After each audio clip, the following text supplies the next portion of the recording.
Ny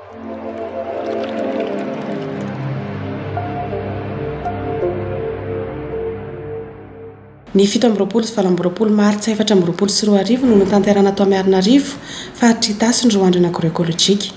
Tanjo ministera fambolena sy ny fiompiana amin'ny alalan'ny GSDM izay mivondrona mitetika asa alefany anatratrarana ny fahavitantena ra-tsakafo amin'ny alalan'ny fampitomboana sy fanatsarana ny kalitaon'ny vokatra eo anivon'ny tantsaha tsirairay.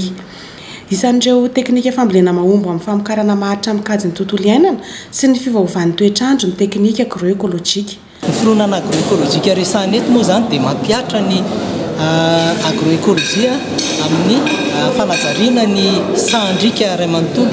Ny sahandrika moa zany hatrany ambony ka hatrany ambany, misy ny tany eto eo, misy ny tany mamokatra eo ambanimbany eo ary misy ny tanimbary.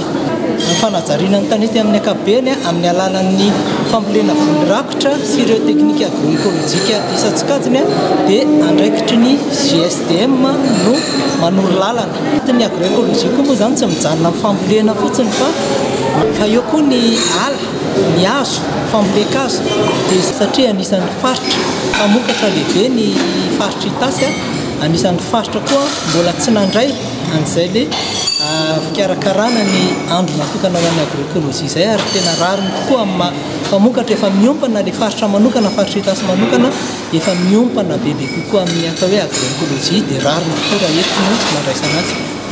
Misy ny fikarohana atao mahakasika ireo biby mpanimba ny voly toy ny olitra legionnaire izay manimba ny katsaka ary ny fano izay manimba ny vary an-tanety. Amin'ny lafiny anankiray ao anatin'ny resaka agroekolojia dia miezaka izahay mametraka amin'ny toerany ny atao hoe ady gasy izay tsisy vina amin'ny tantsaha.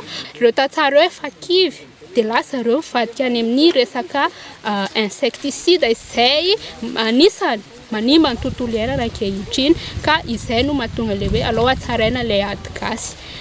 Misy karazany anankena ny expérimentation ataonay eto. Ny anankiray association amina mucuna, maïs mucuna. Ny anankidimy dia manao karazana jus azo avy amin'ny ravin-kazo moa nataonay ny ankapobeny, dia ny voandelaka izay tsisy vina amin'izaniza, ny consoude ihany koa izay efa malaza be, ny tefrosia ary ny apanga na fougère. Ny fandiminy dia nanao karazana association ana plante izay dia plante fihinana moa le izy, ny sakay pilokely malaza izay tena masika ihany koa, miarahana amin'ny tongolo gasy sy ny oignon. Nanamarika ny fankalazana ny fitsidihan'ireo sahandrika izay nanaovana fifandimbiasam-boly tamin'ny voly rakotra toy ny mokonasy sy ny kazanus. Ny andron'ny agroekolojika dia nofaranana tamin'ny atrikasa izay nampahafantaran'ireo paikady entiny tetikasa alefa.